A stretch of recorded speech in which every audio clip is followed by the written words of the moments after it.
না দেখা যায় না তো। আপনার কি জেট ল্যাগের রিকভারি হচ্ছে না? না, জেট ল্যাগের সমস্যা হচ্ছে না, আমার সমস্যা হচ্ছে পেইন। ওই যে দাঁড়ায় দাঁড়ায় দাঁড়ায় দাঁড়ায় মানে এই কয়েকদিনে মিলিয়ে গতকালকেও তো জিপের থেকে বাসে একটু ইজি হয়, দাঁড়িয়ে জিপিতে বসে মানে 3 দিনে 8 আওয়ার্স আমি হাত তুলেছি।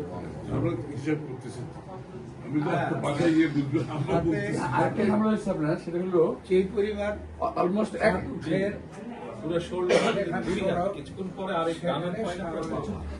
এক পায়ে উঁচা নিচে ছিল না।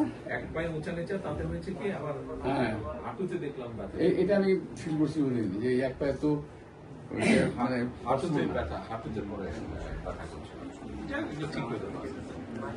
আপনাদের একটা জেট ল্যাগ টের পাবেন না। আজকে দিয়েছে, আজকে ফিট করেছে। যে আমি ওদের বললাম যে আমাকে এখানে একটা chair, folding chair, back support সহ ইয়েস, ওই যে ফোল্ডিং চেয়ার থাকে যে বাসের মধ্যে, ঠিক ওই চেয়ারটাই মাইক্রো বাসে থাকে না, ফোল্ডিং চেয়ার, ওই যে ড্রাইভারের সিটের পাশে, ওরকম একটা লাগিয়েছে আজকে। আপনার মানে পুরো বডি শেপের সাথে টাচ করে যাতে প্রেসার না হয়। জি, ওরকম লাগিয়েছে আজকে একটা।